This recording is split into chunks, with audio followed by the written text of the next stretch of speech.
Once upon a time, there was a little boy called Howard who loved writing stories. Little Howard dreamed of being a writer, and so he sat and wrote every night. But everything he wrote was fucking shite, yeah. Wubba-dubba-doo, wubba-dubba-doo. Worst writer in the world, worst writer in the world, worst writer in the world, worst writer in the world. He's a stupid, suck-ass, rubbish writer. Hello and welcome to the worst writer in the world. Hooray! Howard, I have a story for you. Oh, bless you, sir. Bless you, sir. Written by child genius Howard Long. What? By me? Yes, at the age of 11. The peak of his talent. It is, because this is from the same book as Jack's Turkeys, Wow. Survival Diary, Ooh. It's Only a Game, Oh, which is the wow. one about dares, Yes, right? like, yeah. And Future World. Okay, yeah, no, not future one. But the other three are good because each one of the Yeah. other three is people getting murdered one by one. So, is that something we can look forward to here, or is it going to be Future World with a load of Future weird World made was up Jack's world words in it? Future World was Jack's Turkeys as well, wasn't it? Because there were those 10 aliens Oh, yeah, that did happen, turned up yeah. and got attacked, but two at a time, some of them, because there weren't That's enough right. heroes. I was writing Future World probably going like, this just isn't working out. What's wrong with it? Wait a second, I need 10 of things and I need to kill them. Oh, and Santa Goes Crazy's in this book as well. Fantastic Christmas. Is this a pre-Christmas story by Howard Long or a... This is right at the beginning. This is pre-Future World. Oh, this God, is so before this is any of worse those than Future World then. any of those other stories that I just mentioned. This is right at the beginning of Oh the no. book. I So mean, this is 14th of September. This is probably a couple of weeks after we started middle school. Oh right, so like you mean what I was in primary school before, was I? Yeah, like weeks before this. Sucking you my were in primary thumb school. and making cakes in class. Yeah, writing about pie powder people. Oh right. And writing a lovely mum, a nice mum, a brilliant mum, meat. Yeah. That's very, very, very recent at this point. Yeah. Oh well. Well, if it's more like that and less like Future World, I'll be happy. Well, there's a transition, isn't there, from like the genius of primary school to the genius of middle school. There was that difficult transition period when you wrote Future World.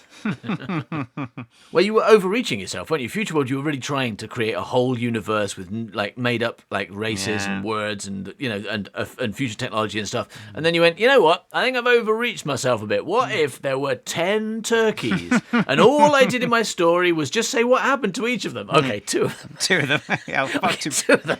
But you shot too brilliant. many Okay, turkeys. nailing this straight away. Certainly didn't overestimate myself this time. I can't speak. Certainly didn't overestimate. I did. I didn't overestimate myself when I decided to say those 4 words. Yeah. And Rufus failed. Oh. Well, maybe you'll succeed when you have these amazing words to read. That's the trouble. I mean, that's what I'm used to now. I spend a lot of time reading amazing words written by Howard Long and not saying things that I just thought of. So maybe let's get down to it, because this is a story written on the 14th of September, just maybe a couple of weeks after you started middle school. And you decided to write a story called SuperTeach. Ooh, Not at all wow. a suck-up little teacher's pet whatsoever. I didn't hang about, did I? No, I mean, the first entry, that Yeah. thing that says I've just started at Castle Rock High School, the sentence carries on to say, and I have the extreme good fortune to be in Mr. Cotton's class. Yeah. And then insults the other 2 English teachers and compliments Mr. Cotton, and then says, I may have That's mentioned- amazing, isn't it? And then you give yourself 29 out of 30. Oh, right, yeah. And write poo poo poo poo, which I may have mentioned before. Yeah. But, yeah, it was kind of canny of me. That's why I got 19 out of 20 for everything, regardless. Well, yeah, you established because- that at the beginning, didn't you? But that's the only thing he read. He read, Mr. Cotton's brilliant, and then SuperTeach, and he's like, yeah, 19 out of 20, and then never read. And you did. You got 19 out of 20 for this one. Sorry to spoil the ending, but you are going to get... This is your first creative piece. Like, there's other things in here... Right. But this is your first creative piece, and you immediately got 19 out of 20. I am telling you, this is the only one he ever read. Yeah.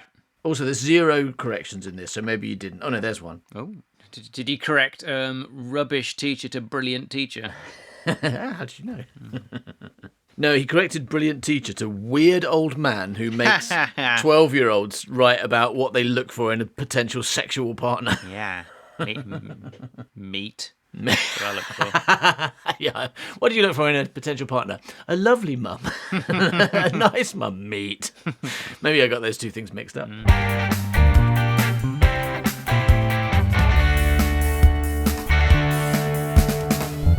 All right.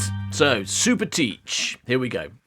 Right on the top of the edge of a cliff stood Castle Cliff High School. Ooh. Not Castle Rock High School, which is where we went. Also, high school for us, let's not forget, in case you don't know, high school for us was middle school. For some reason, they called it a high school, even though we went there when we were 11 to 13. Because it was on that cliff, that's why. I mean, Yeah, probably, yeah. Because then we went to King Edward's Low School, didn't we? The one that was in that hole. Ditch. In that big hole. He was in We Australia. had to get the ladders down. In Australia, we had to go dig all the way through the earth. Yeah. Get to the other side. It was in a hole called Coville. Well, they because there were lots of mines, obviously, and so there were holes. And then apparently, Colville started sinking, so they had to fill all these holes up with something. But they used but I can't remember the story, but they used something they really oughtn't have, and so it made things worse. Jelly. Yeah. He used jelly. And custard. Oh, wait a minute. This was foolish. What we used jelly for? It's just squidged out again. That did nothing. All that did was deprive our children of jelly. And now everyone's mocking us, and they're not calling us Colville anymore. They're calling us Jellyville. Jellyholeville. Yeah. Oh, are you going to Jellyhole Town? No, I don't think I'm going to bother going to Jellyhole Town. It's got jelly coming out of it. It's weird. It's really weird. Yeah, I mean, it turns some people off, but it's a boon for some. They're like, "What? You get free jelly? Let's go to the jelly pits and dig some jelly. Bring your own custard. Bring your own custard. Bring some custard. We're going to Coville to get the jelly that's squidging out of the floor." So, right on top of the edge of a cliff stood Castle Cliff High School, named after the castle that used to stand there, but not apparently the cliff. No. The castle was called Castle. Apparently. Have you been to Castle Castle? No, I haven't been to Castle Castle. Is it good up there? Well, no. No, it turns out it's really rubbish. It's not a castle, which is the most surprising thing about it. It's not even there anymore. You've got to climb cliff. You won't even see Castle when you get there. Yeah, go up path to the top of cliff, and all you'll find is grass. Yeah.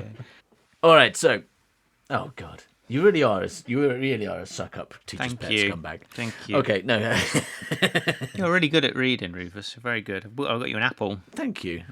Oh, I like that. You know what? Actually, I've changed my mind. 19 out of 20. Oh, thank you. Hey!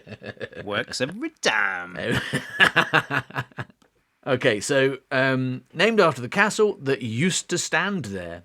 The school was a little one with 3 teachers and the headmaster, Mr. Pickering. The teachers were called Mr. Cotton, Miss Blacks, and Mrs. Moon. Mrs. Moon went into a poultry house.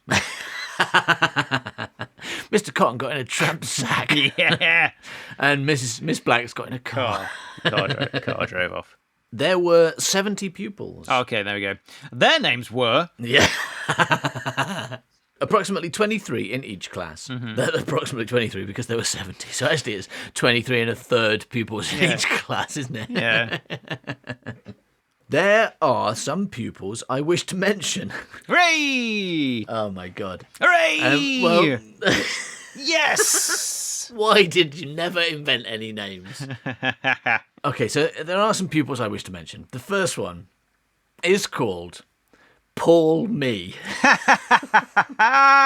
Hooray! Paul Me. Wow. From the Me family. And brackets, clumsy.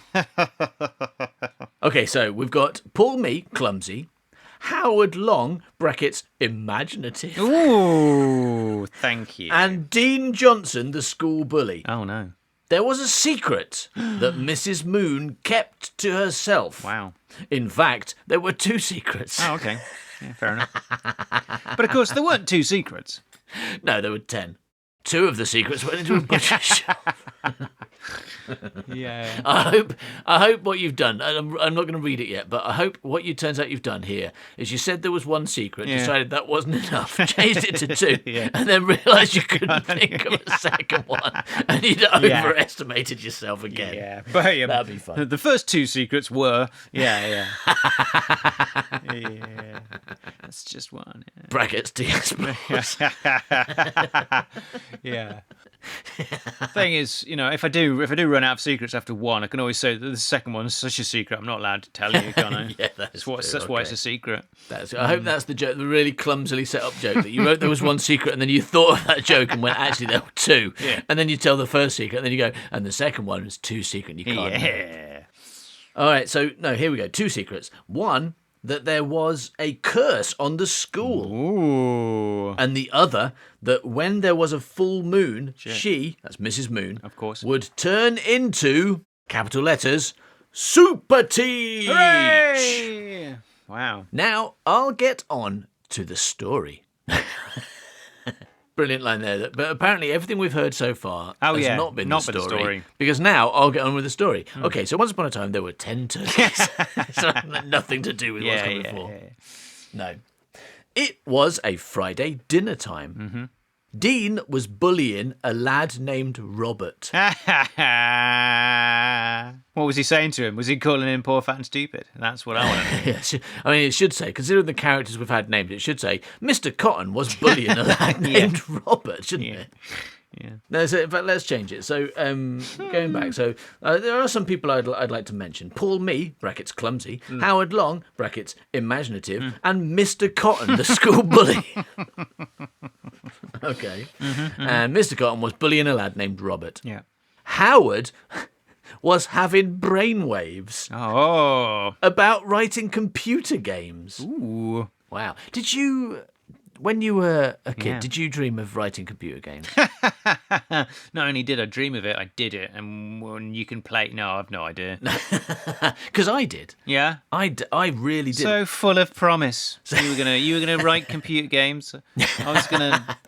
What was I gonna do? Write everything. You were going to write everything. You were going to write stories and plays and computer games and songs. And there was just like... this week you decided some computer games. The next week it's probably something entirely different. Yeah. And you did.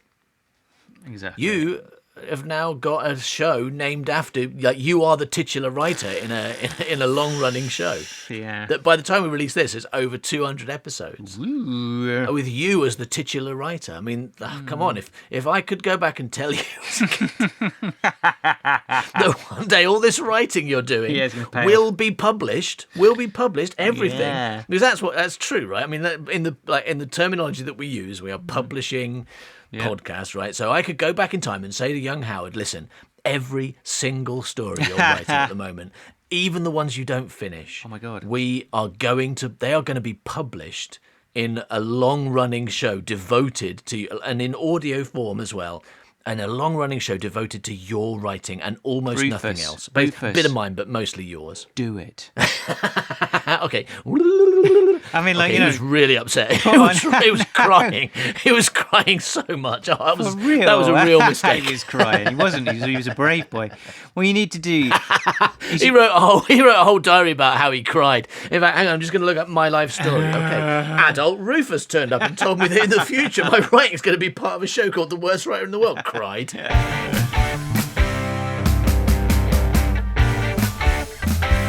All right. Anyway, so back to the story. We got a little bit distracted. Oops.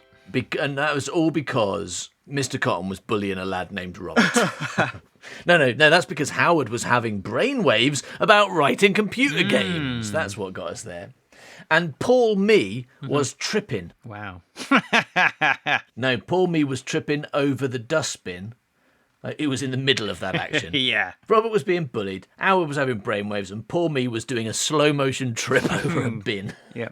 Why are bins such a prominent feature in your stories? Why has everything got bins in? Seen one. You love bins, right? Right, what you know. Bins. And yet you never refer to them as bit bins. Because I'm not thinking of bit bins. I'm thinking of like the big metal ones with Benny in. I'm never. But it's weird that you're only interested in big metal bins with Benny in, and you're not interested in bit bins ever. Yeah. You know, your bin interest doesn't translate over to bit bins. True. And just in case anyone's got no idea what I'm talking about, here's a little throwback to a conversation we had about Howard's bit bin. In your house, didn't you call things bit bins? Was a bit? Yeah. Bin? Well, that was a thing, right? In your house. Yeah.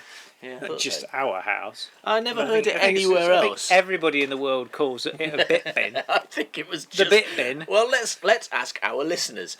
The kind of the bin you have in your lounge or dining room or whatever. That's for bits. Yeah. Is it called a bit bin? A bit bin. Definitely called a Do bit bin. you still call them that? I've not really, I don't know. Just don't talk about them. I mean, Not interested. I don't discuss my bit bins, but I've got a bit bin. But we are doing now, and you are saying bit bin. I mean, yeah, now I hear myself say it, I'm beginning to think maybe it's not a thing. So poor me was tripping over a bit bin. Yes. It's Poor been. me was tripping over the dustbin Oh. when an announcement came up on the loudspeaker. Ooh. It said, "There will be a bat watching session tonight." Now, is that a session where people watch bats, or right? Yeah. Is that just a normal watching session Yeah. being done by Batman?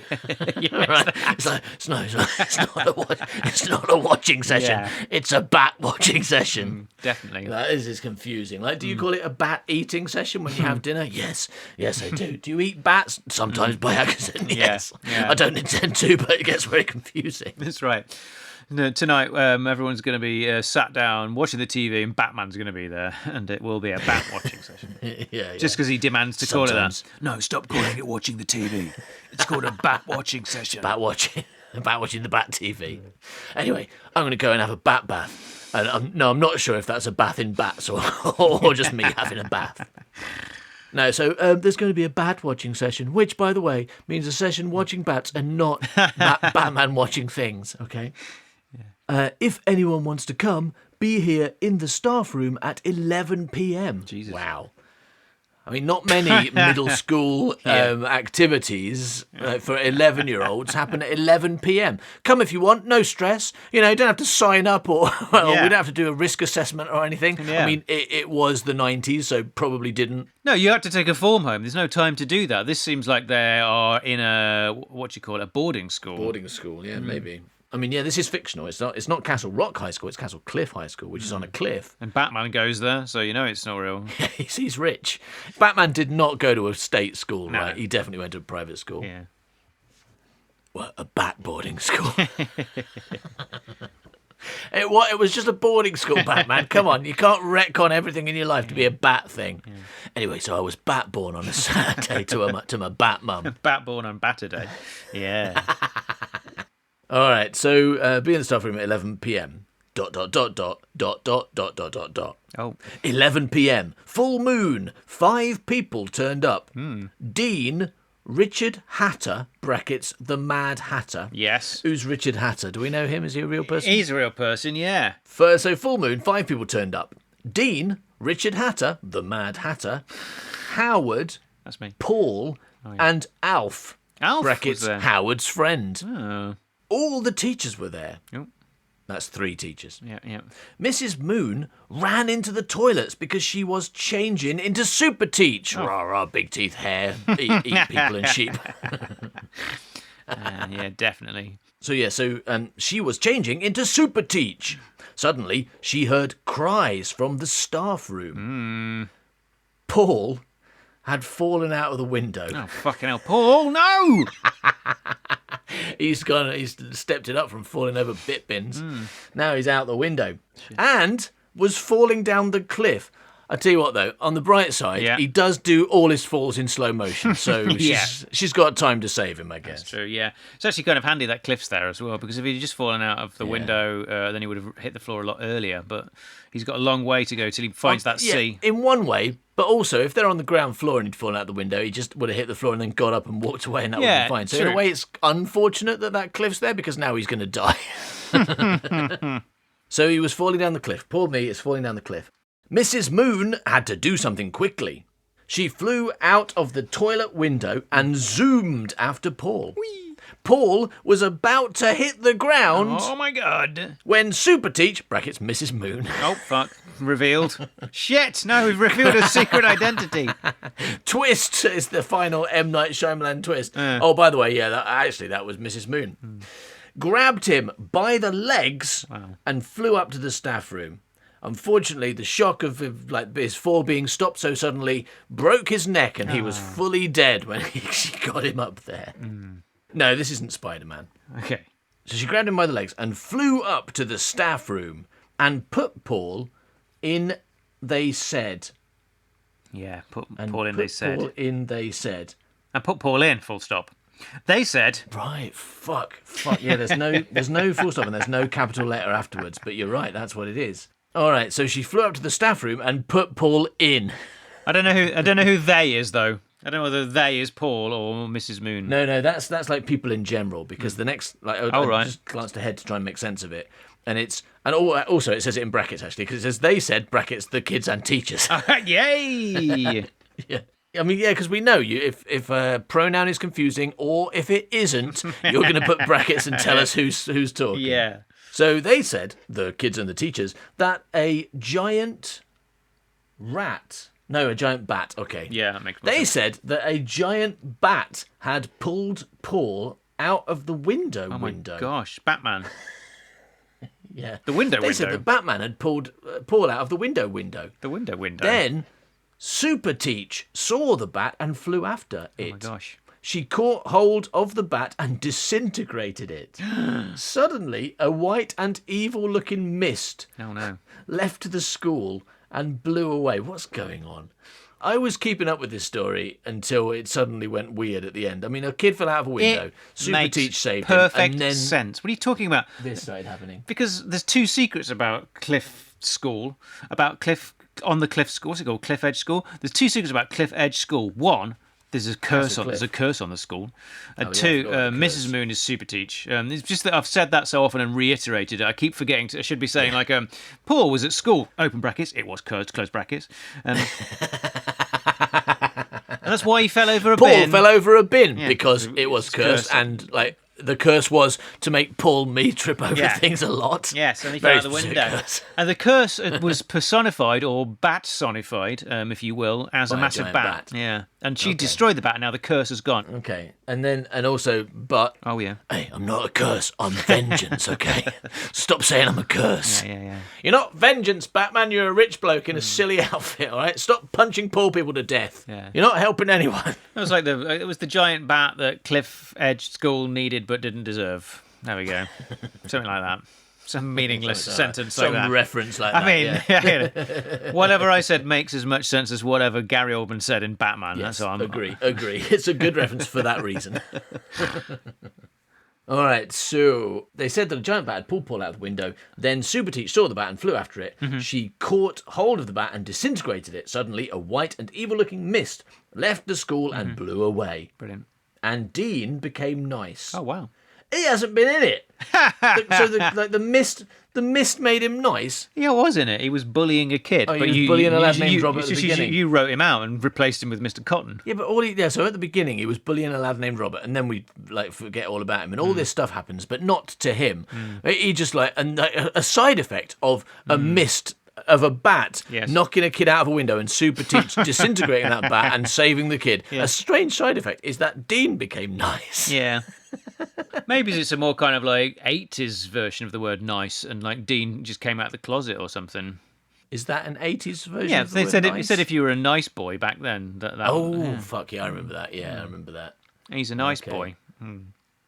I suppose that's true. Yeah, and if you're a kid, you might hear that, and obviously it makes no sense. You're like, what's wrong with being a nice boy for a start? And then someone explains it means gay, and you're like, okay, but same question. What's wrong with that, you fucking idiot adults? What's wrong with you? But that's maybe that. Why do you think that's funny on its own? Like, to be honest, you people all having relationships and getting married, that is hilarious and stupid. It's not more stupid when men do it with each other. Like, you're all failures. Maybe it's worth trying it that way and seeing if it works better, because frankly, all of you are terrible and shouldn't be married. But maybe that's why it was. That was the nice term. You know, it was like. Actually, it wasn't an insult. Yeah, it wasn't an insult. "Oh, He's a nice boy." He's a nice boy, and his boyfriend's also a nice boy. Yeah. And I really like them both. And I'm thinking of like maybe being gay myself, because they seem to be having a great time, and I hate my marriage. What, they're gay? Oh. Well, I really liked those two nice boys. Oh, now I have to be a homophobe and lose 2 friends. Fuck's sake. I know. It's like, I think I wrote Harry Potter here because, once you get rid of Disagree. once you get rid of Voldemort, the evil bat, Yeah. the white mist leaves Hogwarts, and some of the kids that have been mean and been in evil Snake House kind of become good, don't they? And That's go true, over yeah, to, because to Draco House. Malfoy. Yeah. Draco Malfoy just turns up in the epilogue going, I am nice now, Yeah. but really doesn't have any kind of journey to get there. It is, in a more long-winded and more kind of, well-concealed way, that is what happens to his character. He's terrible, he's terrible, he's terrible, he's a Nazi, he's a Nazi, he's a Nazi. His side loses, now he's good. Yeah. And we all like him.